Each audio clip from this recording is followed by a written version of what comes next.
இருமுடி கட்டு சபரிமலைக்கு நெய் அபிஷேகம் மணிகண்டனுக்கு சுவாமி இருமுடி கட்டு சபரிமலைக்கு நெய் அபிஷேகம் மணிகண்டனுக்கு சுவாமி சரணமையப்பா சரணம் சரணமையப்பா சுவாமி சரணமையப்பா சரணம் சரணமையப்பா கானன நடுவில கலியுக வரதனாய் கானன நடுவில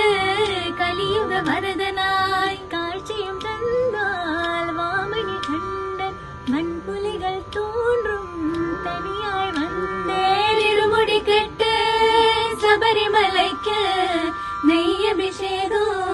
மணிகண்டனுக்கு சுவாமி